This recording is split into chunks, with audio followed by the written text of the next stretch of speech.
This is WeatherMonkey. I'm currently just south of Winona, Minnesota, on Interstate 90, and I'm going to go westbound and see if there's anything interesting to the west, and we'll take it from there. Let me check my setup here, make sure we're broadcasting live, because I would hate to do all this and not be live, but that'll only take a minute. So, okay, set switch accounts here, go to my older account. Okay, go to subscribers, which would be me, of course. It says I'm live. Okay. Yep, okay, we're ready to go.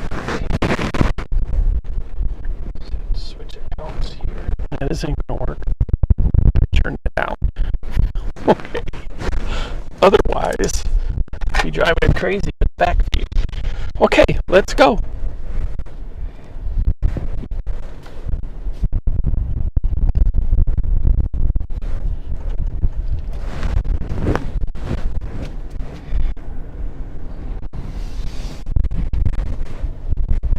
Get my camera straightened out here.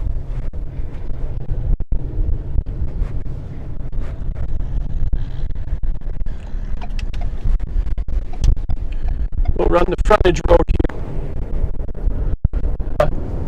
Humid midday here. It's probably the most humidity we've had in many, many months. This spring at least.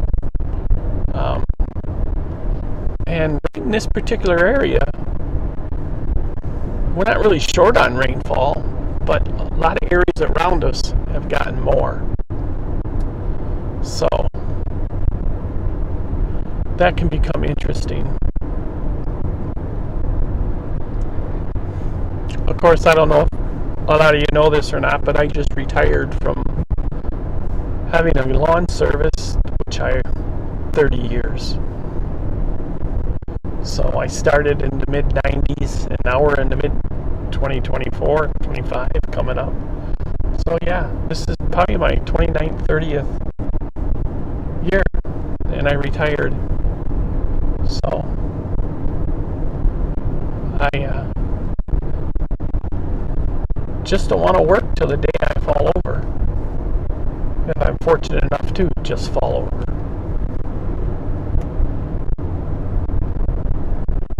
So now I'm going to start doing some things that I like to do. I have several. The youngest is a nurse, and she's been out of college for 5 years. So to see me. Okay. Well, here I am. Yep. So when we get up on the interstate, which we're paralleling right now, but when we get up on the interstate, I'll turn the camera around. I just wanted to introduce myself. I'm 68 years old. I live in Winona, Minnesota. I've lived there for, I want to believe, and I've been there ever since. So, 3 of my children were born in Illinois before we moved here. I grew up in a town called Zion, Illinois. And my favorite quote from my father was, "That place is the armpit of the world." So he retired and decided to move out back to his home area, which was southeast Minnesota, Winona, Dakota, and my mom's from La Crescent. So they moved back, and I decided to move back here. Or not back, I never lived here, but I decided to move here also, which was probably a good move on my part, because I had 7 other siblings, and none of them live in Illinois anymore. So I think I was the first one to say, "Get the hell out of here." So I did. And because my first 3 children were born in Illinois, obviously the other 4 were born in, well, they were raised in Winona. They were actually born in La Crosse at Gunderson Health Systems. But anyways, they grew up here. They went to Cotter High School, Cotter grade schools, and then they all went off to college. I still have a son at home. He enjoys being at home, so I don't see any reason to send him packing, as they would say. So let me move the camera around now. We'll get it going out the front window here. Kind of get it off the hood a little. Oh, didn't want to do that.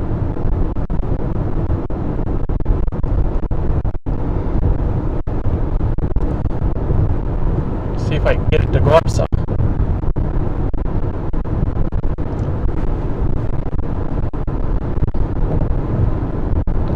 Okay.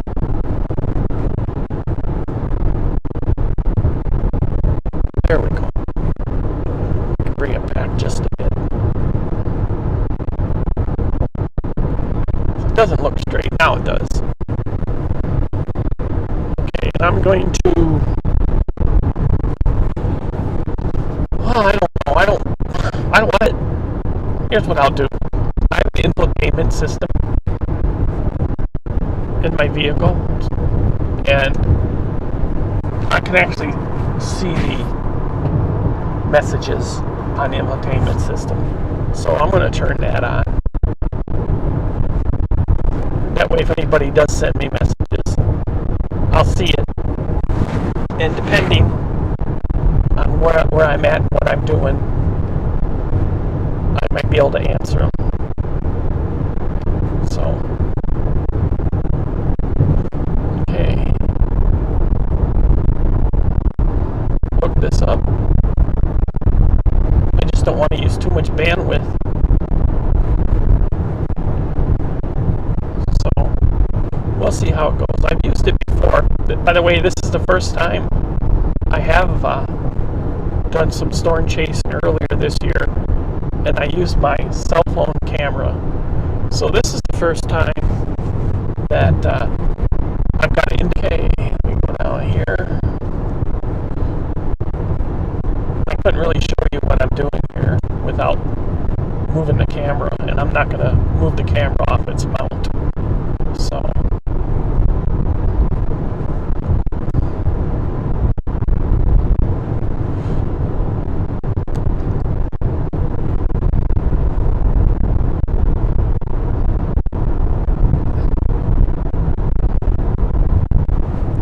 go to my page here if I can. And I'm going 61 miles an hour. I'm not the type of person that gets up on the highway and goes as fast as the speed limit, especially when I'm just doing this. This way here, I'm going to get about 34 miles per gallon. So that's pretty good.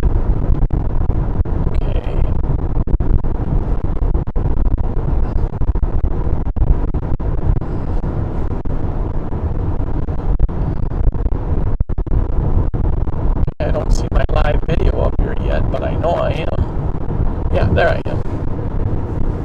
Okay. So, there are some storms firing just to the north, but by the time I got to them, they'd be across the river into Wisconsin. And there's only a few places you can cross the river, and they're all about 30 miles apart. So, I mean, it'd be nice to cross wherever you want, but that's why I figured I'd stay on the west side of the river. And that way I wouldn't have to worry about crossing the river. And the storms won't be on the west side or the east side till later tonight anyways.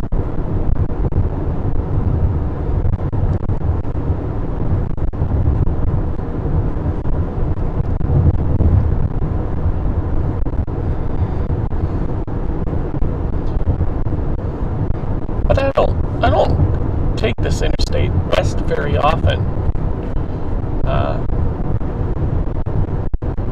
way to get to Rochester, Minnesota.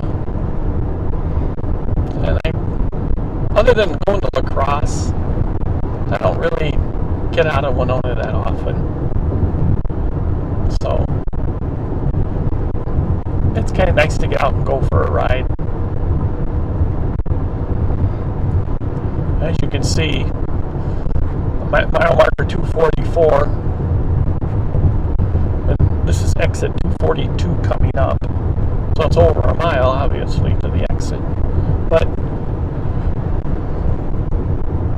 it's an interesting road. There's, we're on top of the bluffs, as we call it, in the valley, so things are pretty bland, if that's the word, as far as scenery goes. It's not as bad as central Illinois or Nebraska or Kansas or Oklahoma, for that matter. It's not as flat and as desolate as a lot of those areas are, but nevertheless, there's not a whole lot going on.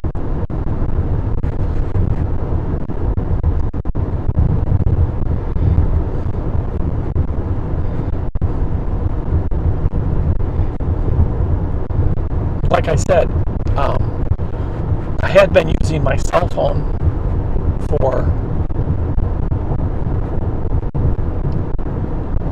videoing, and I looked around on the internet and I found a camera, not knowing a whole lot about cameras, but I wanted something that would pivot. And now I could get a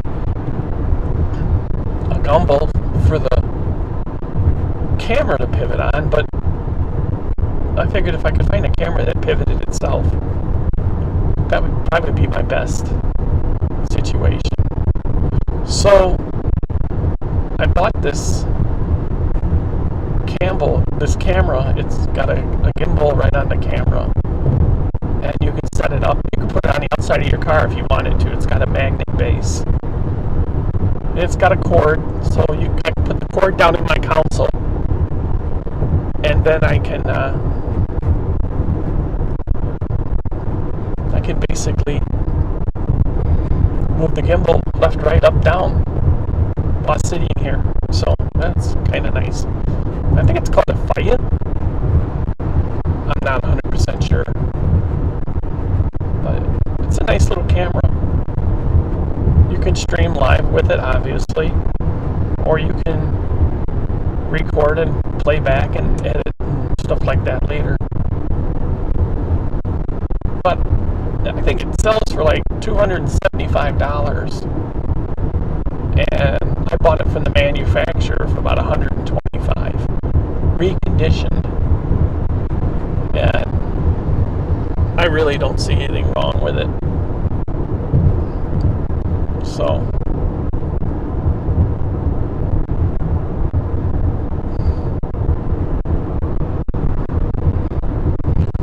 I could sit here and I could play some music, but then if this video did get more likes and more people subscribed, then YouTube would push it out to more people, and then I get a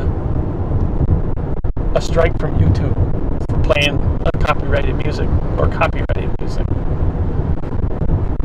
But for now, I could probably do it and nobody even know it. Obviously, if you only got a few watchers, no one's really going to be looking at your channel. But for some reason, if it got pushed out and all of a sudden 150, 200 people were watching and I was playing music, yeah, that would not be good. And I'm really not doing this to get monetized. If it happens, it happens. I'm just doing this because, I don't know, I've always been interested in storms and chasing them, and never had the time. But now I have the time. So, you only go around once in life. I just was told earlier today that a person I worked with, I was in printing for many, many years. That's how I moved to Winona from Illinois. I got a job at a print shop in Winona. And of course, to complete the story at the end, the person I knew of today, he passed away last night, and I worked with him at Winona Printing. But anyways, to get there, I was hired at this printing company in Winona. They wanted me at short notice. It was like, they just had to have me. I couldn't wait 2-3 weeks. So I had like 2-3 days. And of course, my family is in Illinois. And I got to move, sell my house, buy a new house, take my 3 children out of school. Well, 2 of them out of school, maybe 1. The other ones were young enough. My wife was pregnant with our 4th child and moved to Minnesota.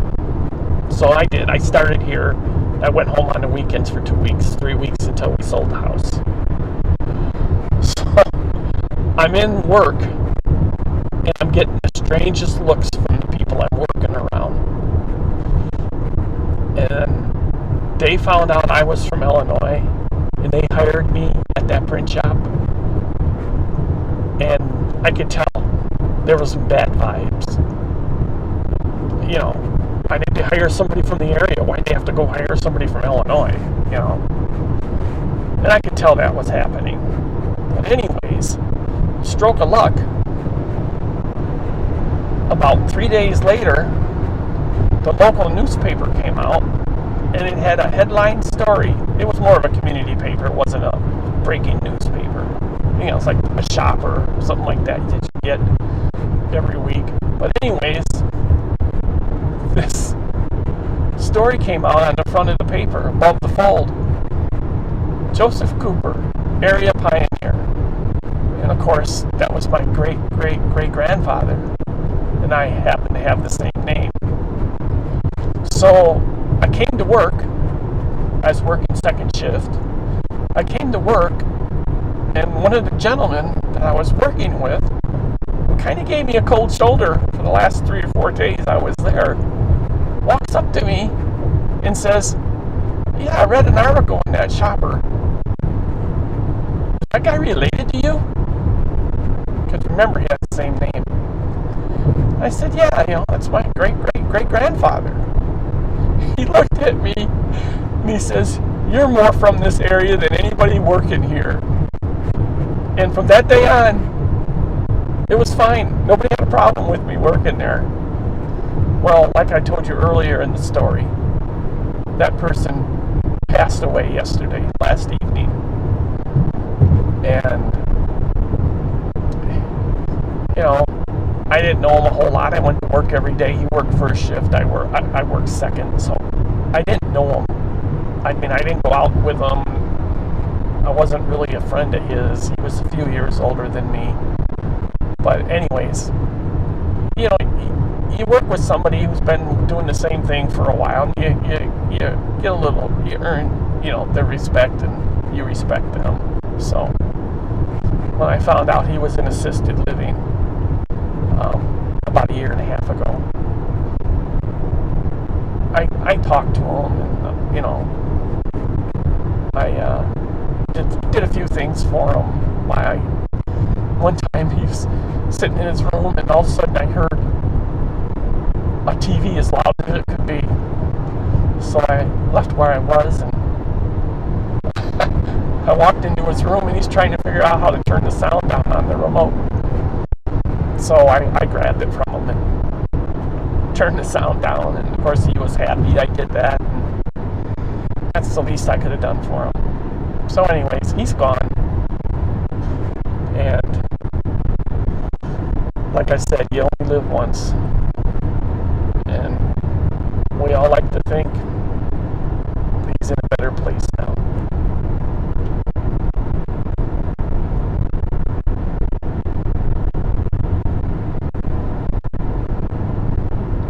So in a few minutes up here, we'll be going through the north side of St. Charles, Minnesota. St. Charles is like halfway between Winona and Rochester. So, taking Highway 14, US 14, which parallels the interstate here by within a couple miles the entire way.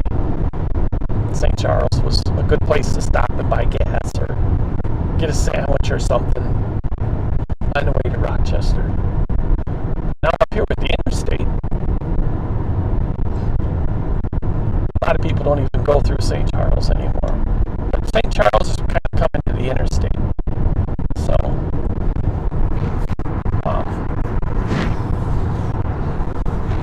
yeah. I went to school in the Black Hills. It's called Black Hills State College. Now it's called Black Hills State University. And I lived in Illinois, of course. I grew up there. So when I went out to the Black Hills, to college in Spearfish, this interstate was brand new. And there weren't a whole lot of cars on it. But it was brand new. Matter of fact, some of it wasn't even completed yet. Out near Blue Earth, Minnesota, you had to take the old highway. So, okay, why did I lose my signal?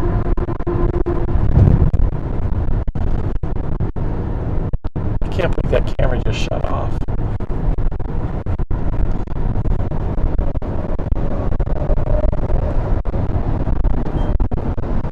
See if we come back on here.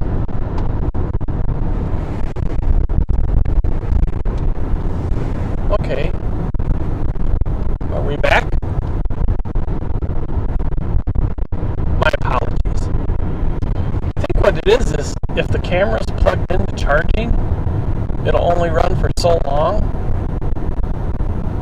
So I have to charge it and then unplug it. And then charge it again.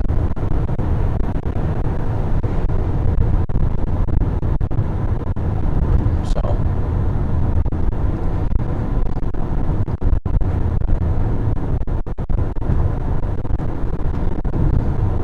there are some storms, like I said, to my north. But by the time I get there, I'll be crossing the river. Then I'll be stuck on the other side, and then I won't be able to get back. Because the line of storms is just now developing out west of here. And these few popped up between the front and the back. I don't know if I can show them to you on the camera or not. Because I think the A-beam might be in the way. I could have set the camera up farther. Might not have been a problem. But if the highway turns just a little bit, I'll turn the camera that way. Otherwise, you're going to be looking at my A-beam. Who wants to do that? So anyways, I worked at this place, and, I just told you one of the guys I worked with passed away. And I worked in printing for many years. I told you that I had a lawn service for 30. I got tired of working inside, so I worked part-time cutting grass for several years. And it just got to the point where I was like, why am I in here running this printing press when I could be outside mowing lawns and making 3 times the amount of money? So I advertised heavy one spring and ended up with enough customers to go full-time. And I had plenty of work before that too, but I had more then. I'd leave work. I worked 6 to 2, so I'd leave work at 2 o'clock. By 2:15, 2:20, I had my trailer hooked up, and I was going to my first lawn. By 2:30, most of the time I was cutting my first lawn. And I'd cut 2 or 3 in the evening. I'd be done by 6:37. So that worked out. And then Saturdays, I'd spend every Saturday cutting grass. And like I said, it worked for me. But it just got to the point where I knew if I was making this kind of money just a few hours a night, what could I do with an 8-10 hour day? So there were sometimes I worked scheduled, not got behind or anything. I worked 10-12 hours a day. So I enjoyed it. I honestly did. I'd do it today if I really, really, really needed to. It wouldn't bother me at all. But, you know, it's not the mowing the lawns that's the problem. You don't get tired from mowing the lawns, really. I mean, you physically will get tired if you do it long enough. And the older you get, the sooner you get tired. But I used a rider. I used a Grasshopper zero-turn front mount diesel engine. You know, I had the Cadillac of lawnmowers. And had a Grammer seat. The seat was over $1,000 that you're sitting on. So I enjoyed it. But the problem was watching the weather every day. From mid-April till mid-October, give or take a week either way. Every morning you woke up, you looked at the forecast.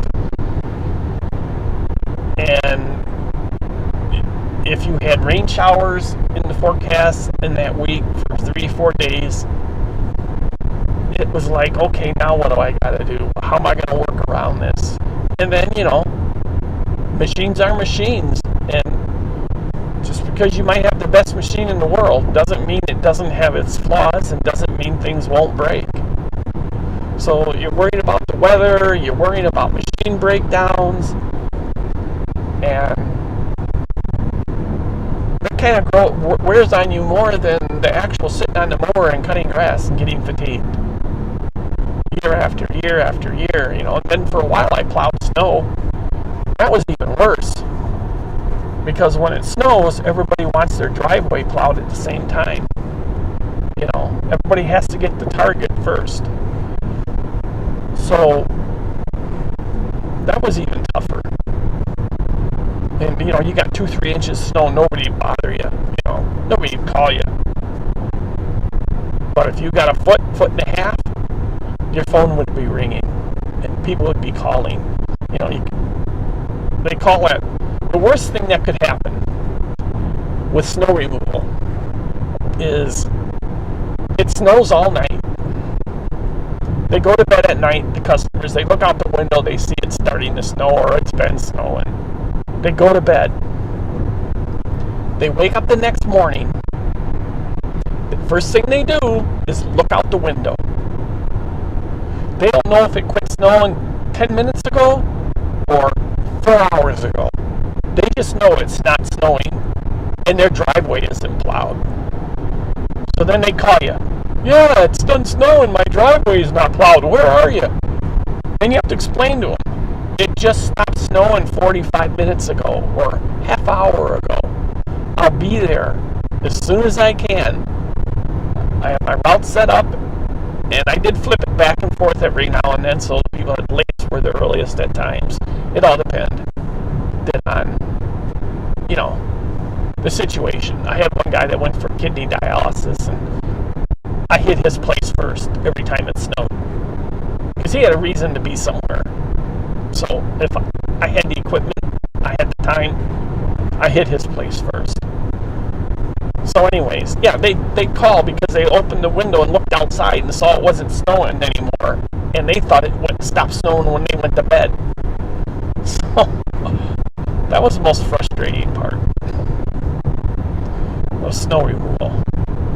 Now I don't know how anybody can afford to do it. I mean, you go out and buy yourself a truck. Just go buy a basic single cab, 3/4 ton truck. That's $55,000 minimum. Then you go buy a plow for it. Let's just say it's $10,000. That's $65,000 before you even drop the blade on the first flake of snow. And yeah, if it snows every week, twice a week, for the entire winter, say from mid-December to mid-March, yeah, you can make money. But that's not always the case. Sometimes it snows once a month. Sometimes it won't snow for a month and a half. Sometimes it'll snow 3 times in 1 week, and then a month will go by before it snows again.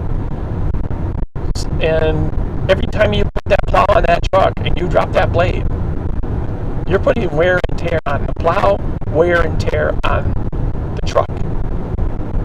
So it's not like, oh gee, I just got $75 for doing that driveway and it only took me 20 minutes. Well, you also took 20 minutes of wear and tear into that truck. And you may think you're making money, but are you? I mean, you put that money in your pocket, and then the first thing you do, or you bill, you know what I'm saying. First thing you do is you think you got this ton of money, and you go out and spend it on things, and then truck's out of warranty 4 years later, 3 years later, you have a breakdown. Breakdowns $7,000, $8,000. You need a new plow because you wore that one out. There's another $10,000. It adds up quick. So even though you might make $75 for that 25 minutes of work, you got to think of it in the long term. You need a lot of snow, and like I said, if you do get a lot of snow, it's still gonna cost you more because of wear and tear. So, and I never looked at the price of gas as an issue, because if you got to worry about filling the gas tank to go plow snow, then honestly you should be in another business doing something else. You know, even with back to lawns, you know, I pull up to the fuel pump, get my 8 gallons of diesel, and I never looked at it as, gee, I gotta buy diesel today, because I knew for every gallon of gas I put in that diesel, I was making a good return on that fuel. So it really never bothered me. And to be honest with you, I maybe once a week burned up 8 gallons in a day. Most of the time it was 5 gallons, 6 gallons at the most. So it was something that you could tolerate, but replacing a plow or something like that, I better speed up here because this guy's going to want to get out onto the highway. Replacing a plow or something like that? No. That's a lot of money. They don't last forever.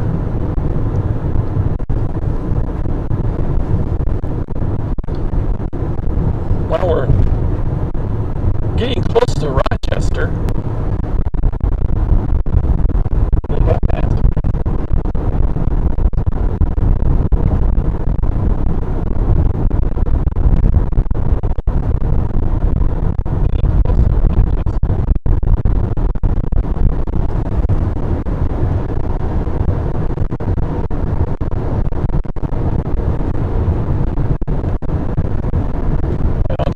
Aren't too happy with me. I wish I'd go a little faster. But I'll give you an idea of what my fuel average is right now.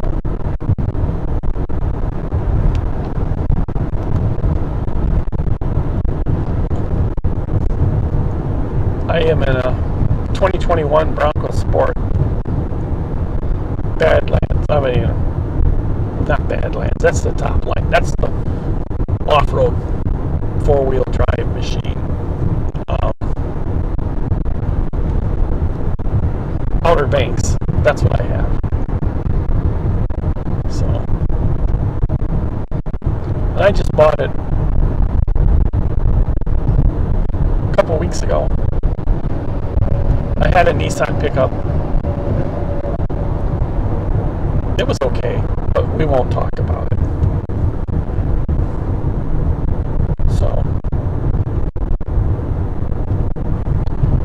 So I have this vehicle now, and I really like it. I was so used to Fords. That's one thing so I just did forwards. And when I bought the Nissan, it was fine, but I couldn't get used to things on it. So I'm not cutting grass anymore. I have a trailer and a mower still, but I'm not pulling it more than 2 or 3 miles. So if I need to use the trailer, I can still use it.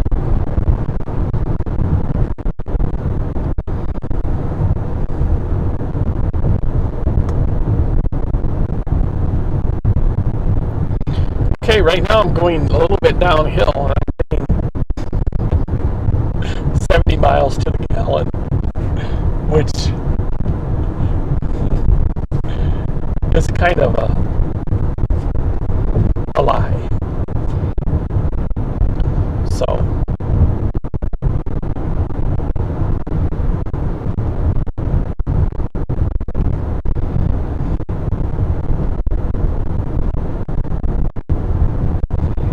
I don't know if any of you have watched my video short or my video from Rochester a few weeks ago, but I was up on the ridge looking into the valley of Rochester, and I noticed what looked like some rotation. I'm playing it back in fast speed. There definitely was some rotation. But anyways, I left the area because it started pouring rain. Well, I cut across that path where that rotation was going, kind of met in the same spot,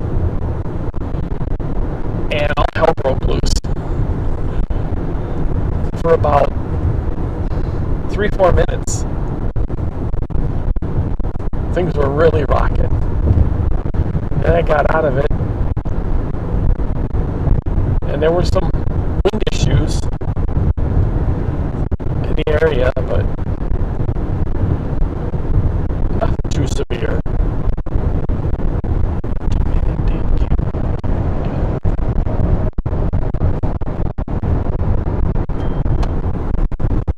I think my camera shut off again.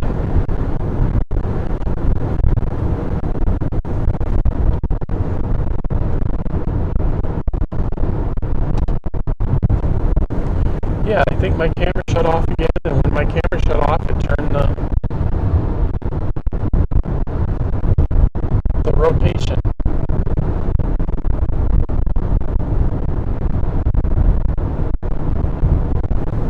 Weird. But I'm back.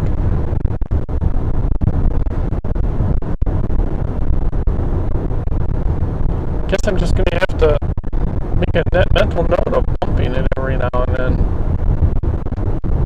Make sure it stays on.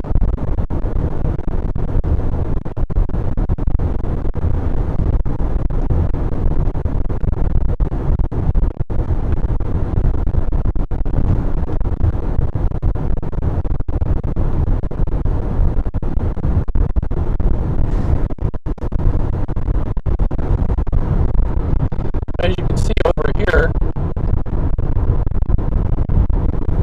getting a little convection going.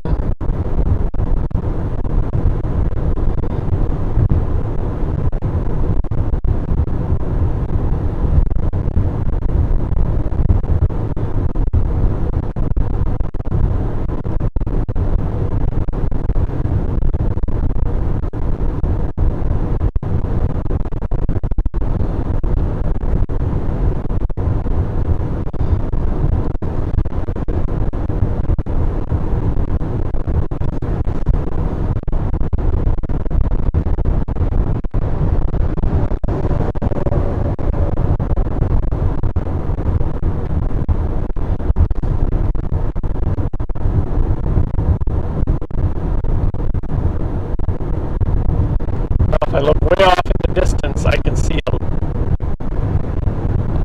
a line of cloud tops starting to develop.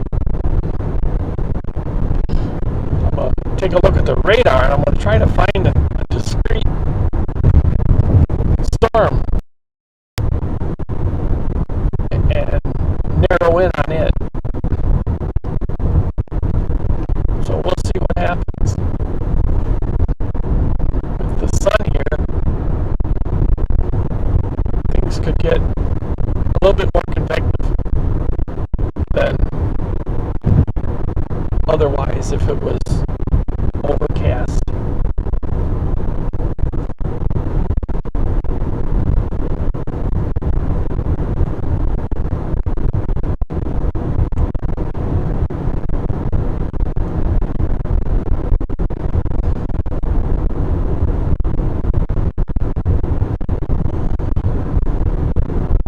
Okay, I reset my fuel mileage and been driving pretty level here. It's 33.5 miles per gallon. This vehicle does have the 1.5 3-cylinder,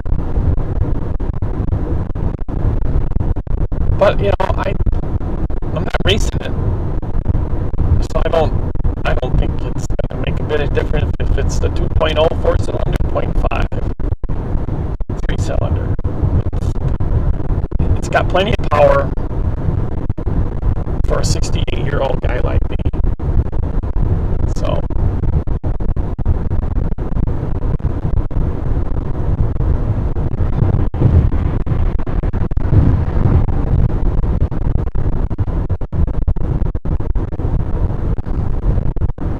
tell me this sucker shut off again.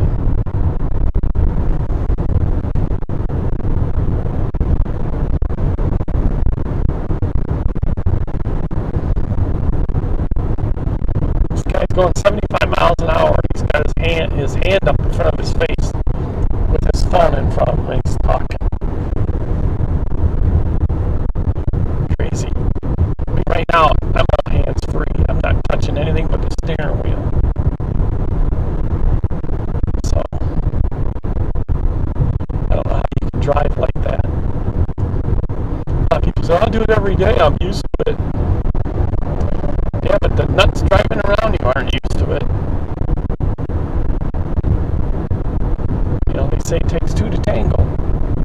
Unless you just drive off the road and go into a field,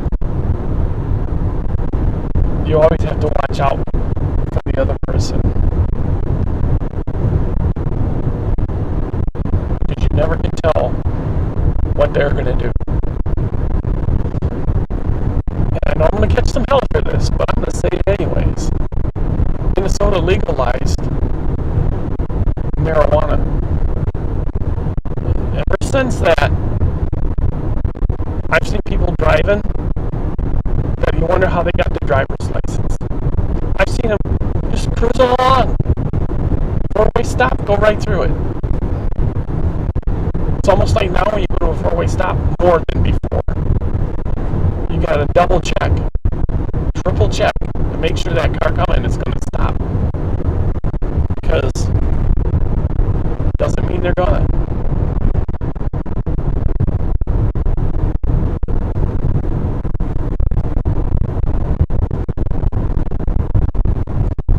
Okay, I can make a choice here.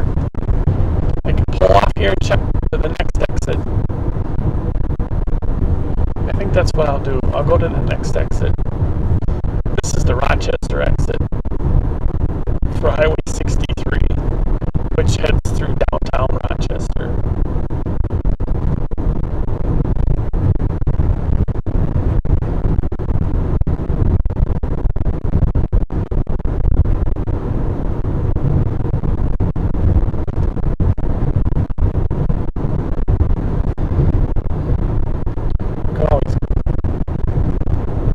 Stop at the Pizza Ranch in Stewartville. When I'm done, but I think when I'm heading back home, I'll be chasing the tail end of these storms and seeing if anything's developing as we go east. But for now, we're heading west.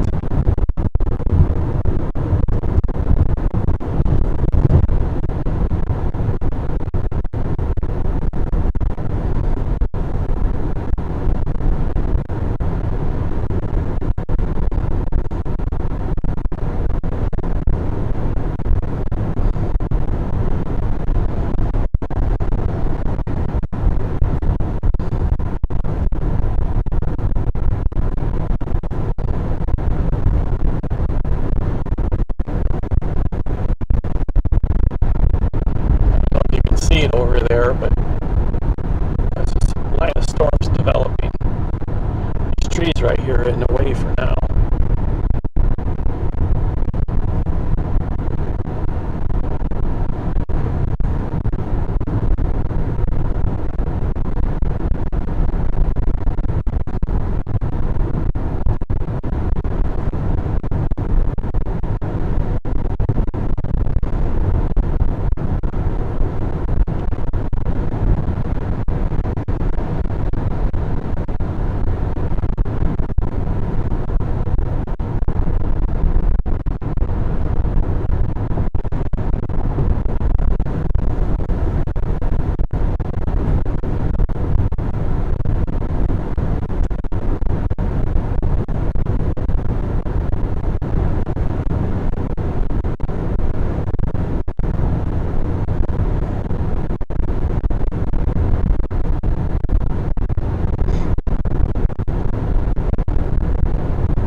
So I'll get off at this exit now.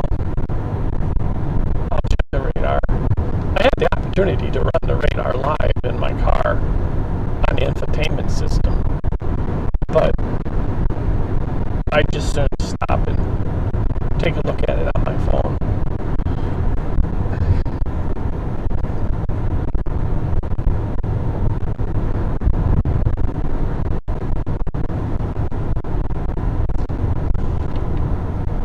So we'll get off right here.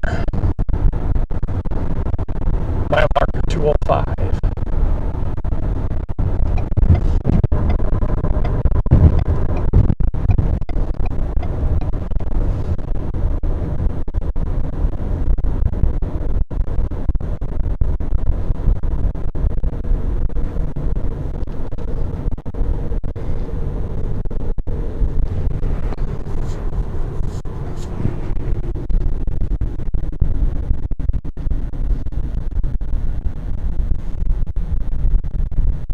And of course there's a car behind me, like always. So I'll just turn here and go up to a driveway, pull in there and park.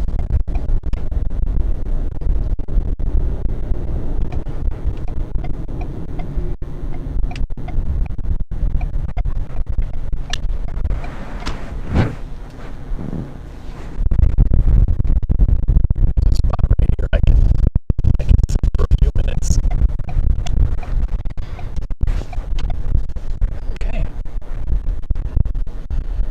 Set the camera going the other way here.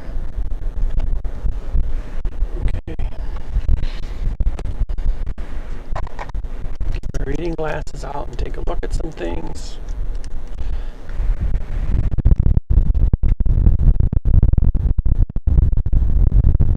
Okay, I do see. Go in here and look at my radar.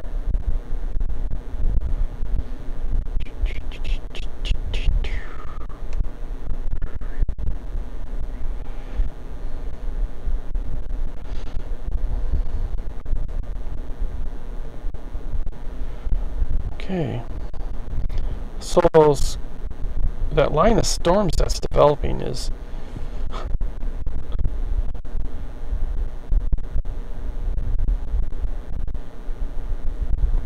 is west of Minneapolis, lying straight south,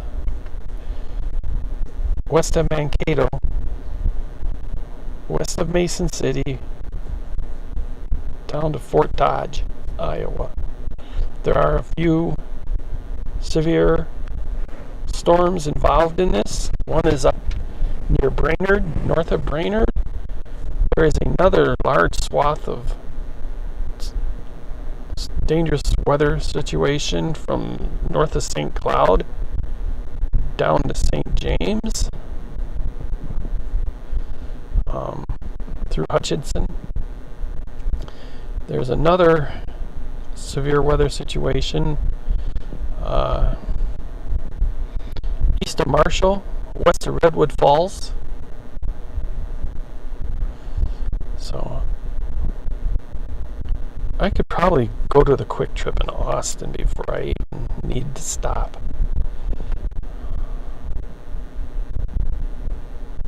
That'd probably be my best bet.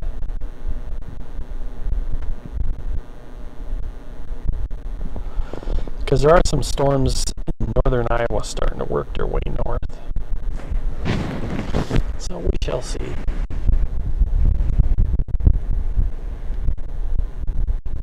I think that's what I'll do.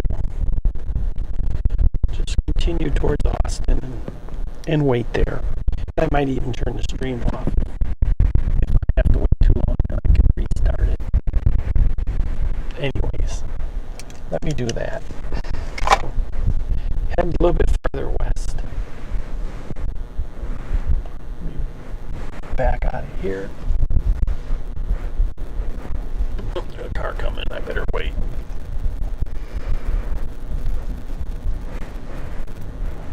There's kind of a hill there. You can't really see them until they get right up on you. Okay.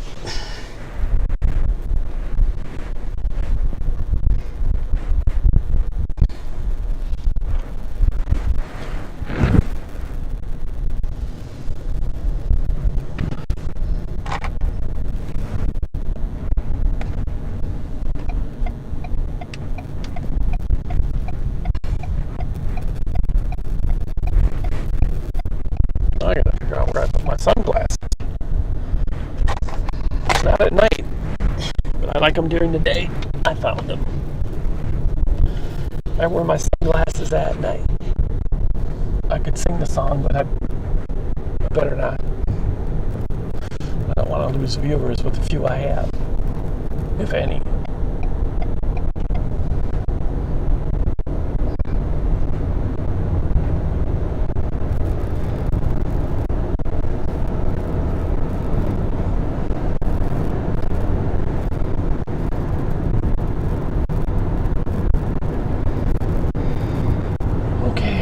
Cruise back on.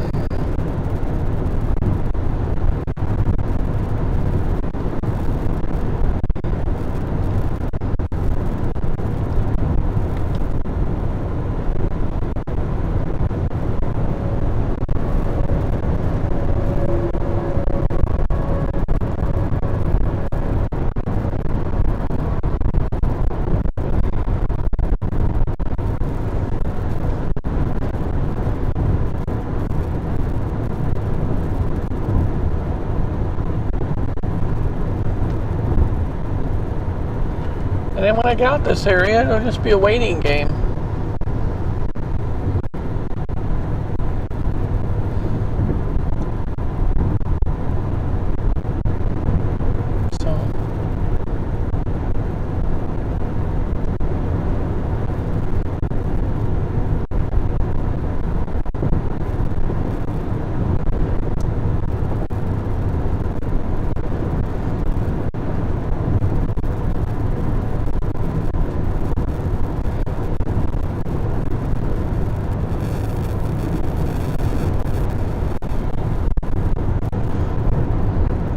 Turn the camera quick enough, you can see what I'm looking at. See that line of storms over there? Now the trees are getting in the way. But it's kind of like I'm looking. And then there's one to the south here too. Just probably one of those cells that becomes discrete, and it could fire up in more of a hail maker and lightning maker than if it was linear in the line that's going to be pushing through.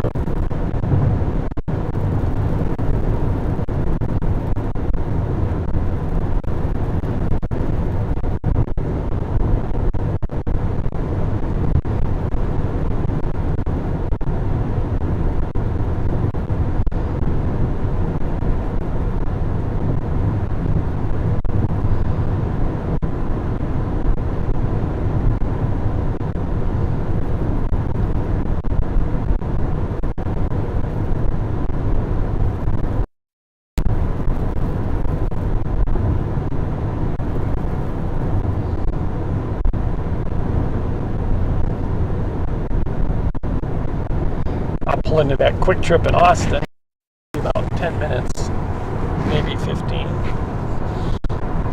Get myself a Diet Big Buddy.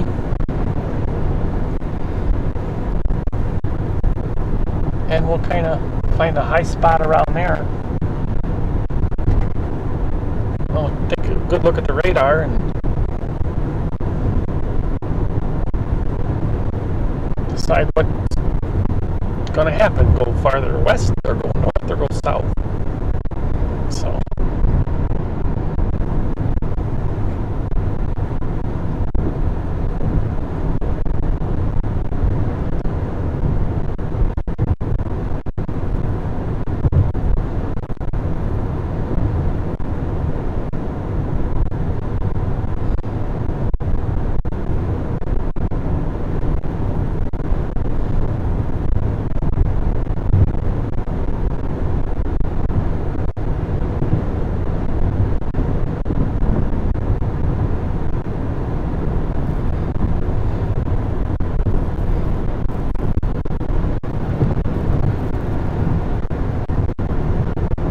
So yeah, I'm using this Fio gimbal camera.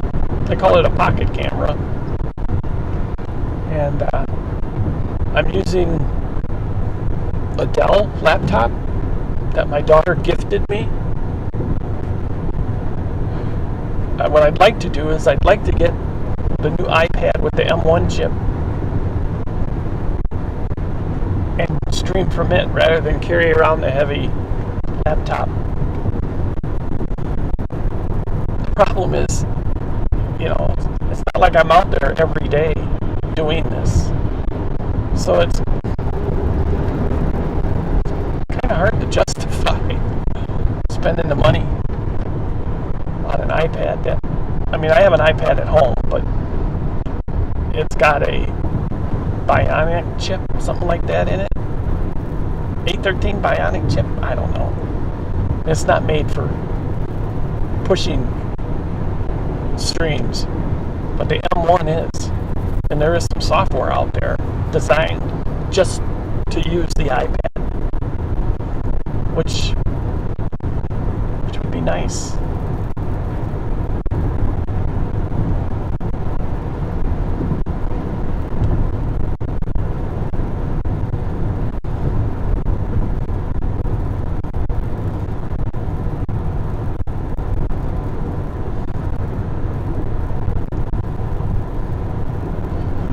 Thing is, I can see these storms brewing up out here, and I can see blue sky between the storms and the convection.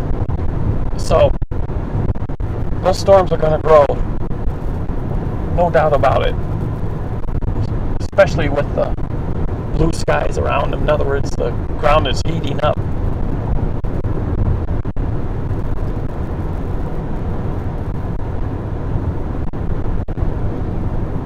That one over there that I'm looking at, I don't know if you guys can see it that well or not, but it's above those trees, above the top of the windmill there. You can only see the top of, and it's starting to bust through. If there's any type of cap, it's starting to break through.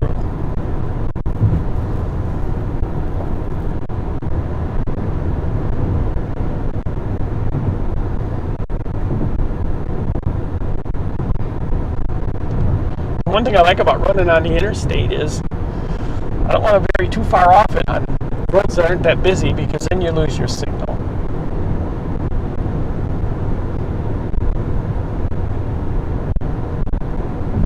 But I can see there.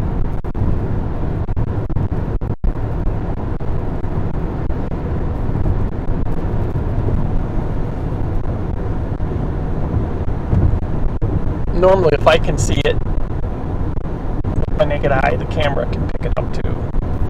But I'm going to keep an eye on that, because that seems to be out front of the line by itself.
Now, that storm there is moving north to northeast.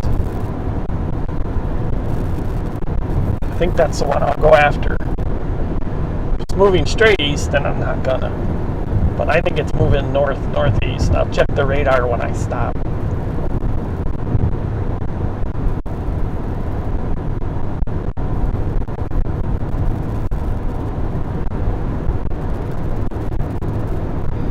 They got all these windmills out here, both sides of the road. Seems like they go on forever. And over the last few years, I've noticed the weather patterns in the Winona area have changed. It seems like we're getting less and less rain, and it seems like by the time the storms get to our area, they fizzle out. And I blame it on the windmills. You know, that's man-made climate change. The windmills are disrupting the airflow, and that's causing the storms to act differently. I mean, prove me wrong. Don't just say, well, that's not true, that doesn't happen, it's such a small amount. Prove me wrong. Give me the data that shows that windmills don't affect the air currents and precipitation amounts and things like that. Now, that doesn't happen right at the spot, but 50, 60 miles out, like I said, prove me wrong with real data, because I bet nobody's ever taken the time or the money.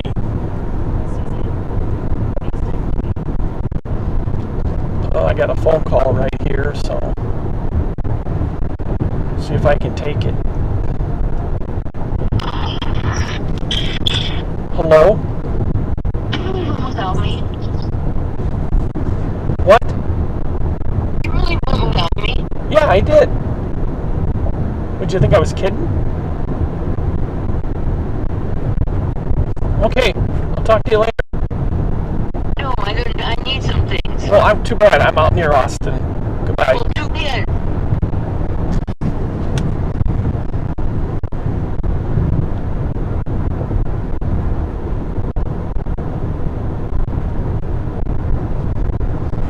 So, we're coming up on Austin.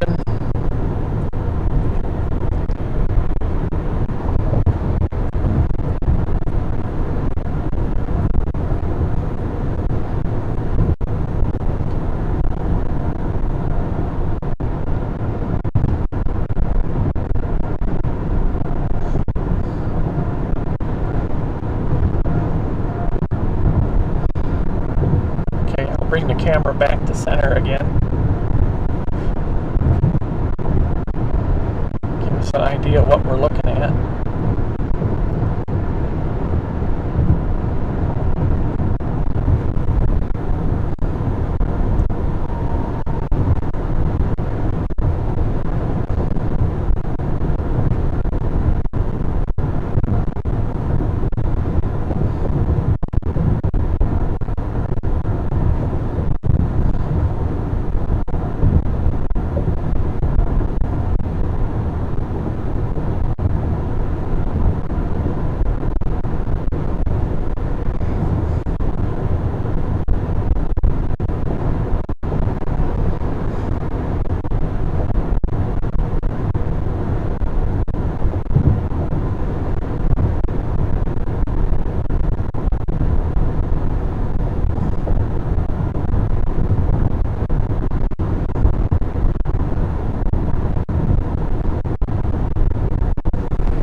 Well, I'm glad I hung up when I did because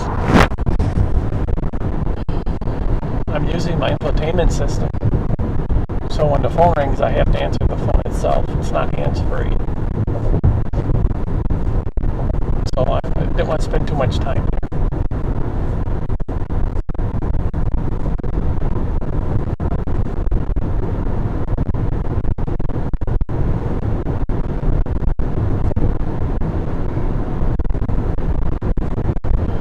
Okay, we're a couple minutes away from the quick trip. You know, upper Midwest here, you don't really identify an area by the town. You identify it by the quick trip store. In some places you have to explain you're at the northbound quick trip or the southbound quick trip because they're kitty corner from each other.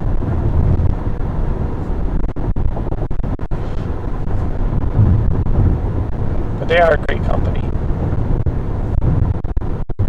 Always competitive prices. You go in there and get a gallon of milk. You don't have to bend over and grab your knees for it.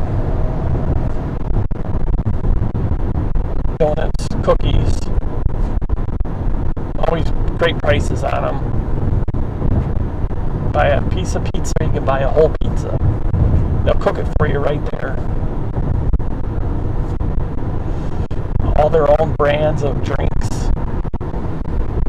It's either the Quickery Bakery or Nature's Touch or something like that. The Hot Spot where you can get burgers, chicken. I remember when I first went into Quick Trips many years ago, 1986, 87. You could get a 12 ounce, 14, 16 ounce drink right in there and 3 roller hot dogs on sale for 99 cents. That was awesome. Of course, prices have gone up since then. Everywhere. In the last 2 years, they've really gone up. You know, you go to Quick Trip all the time and you see what the prices have gone up and you're like, holy cow, this place is getting expensive. And then you go to another convenience store and prices aren't really that high in Quick Trip.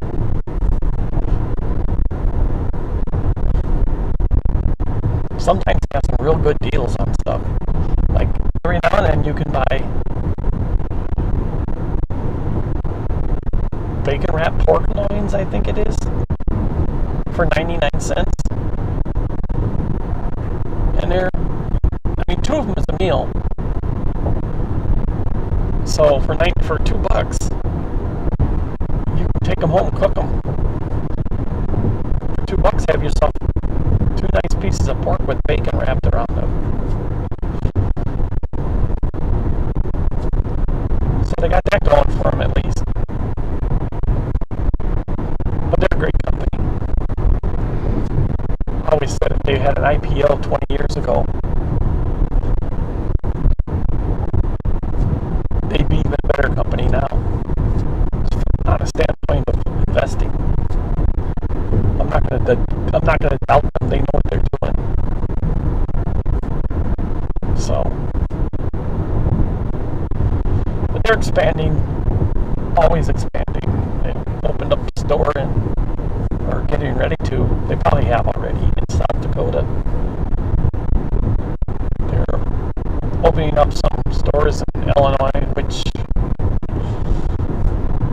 I don't know why they want to do that, but they are opening a few in Illinois. And they're building distribution centers like 5 hours away from La Crosse, which is their distribution center. So they plan on expanding even more to the west, south, and North Dakota, northern Minnesota.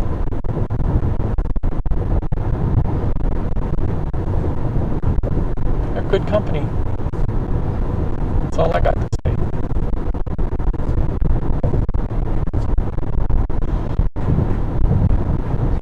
So we're getting a little closer to Austin now. And you can see in front the blue sky, and obviously the weather's starting to change up ahead.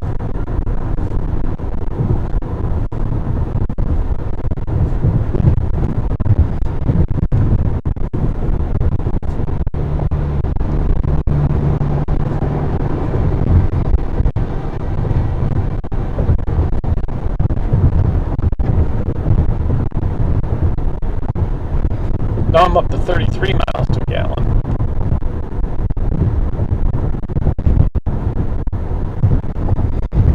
Ford Bronco Sport, 1.5 3-cylinder.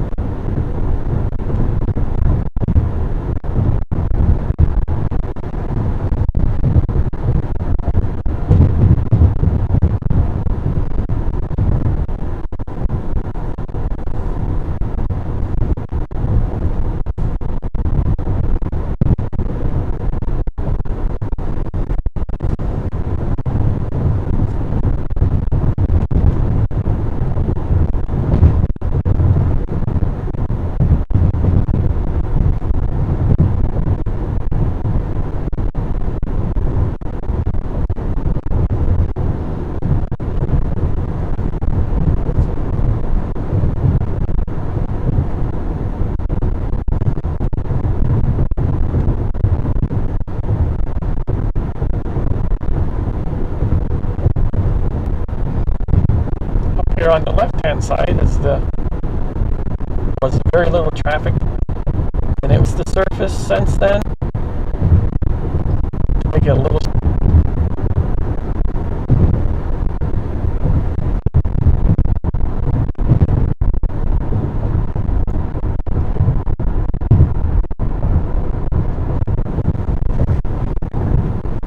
Every once in a while, you'll see me move the camera. I'm just wondering if that'll help with it staying on, so it doesn't time out like it was.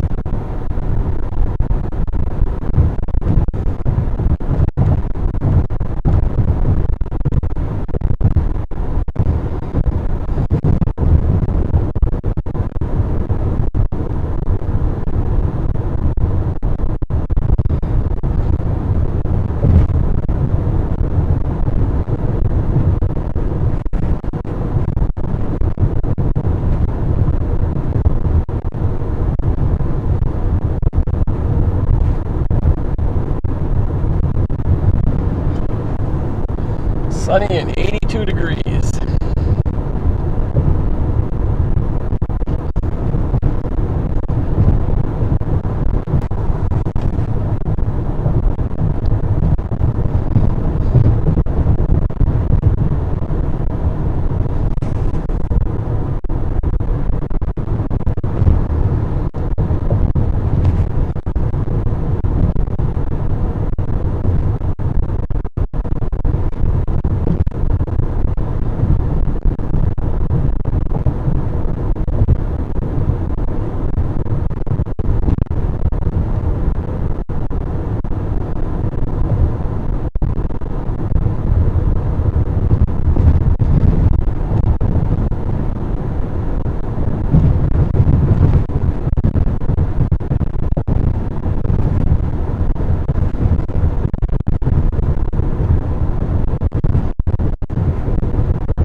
missed my quick trip one coming up.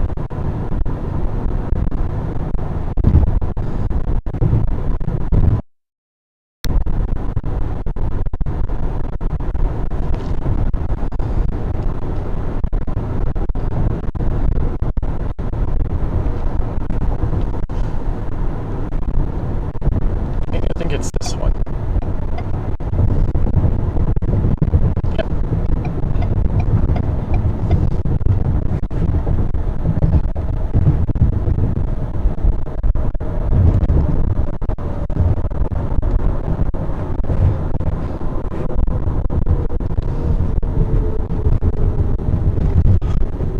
Oh, I'll go in there and get myself a big buddy.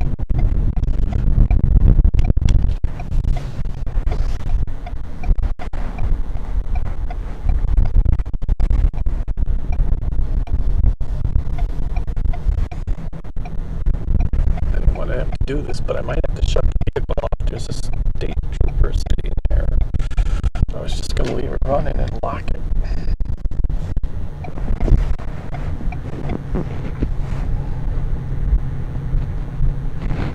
We'll see what's going on.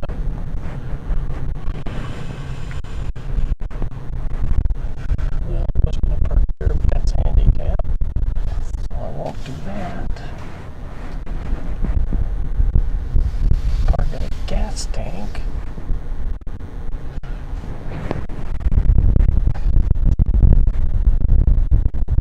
Tell you what I'll do.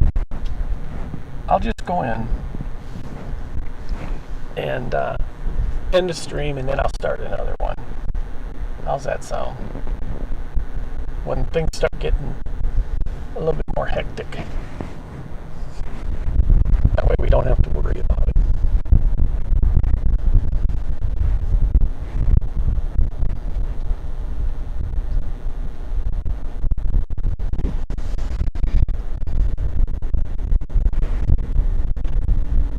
So till then,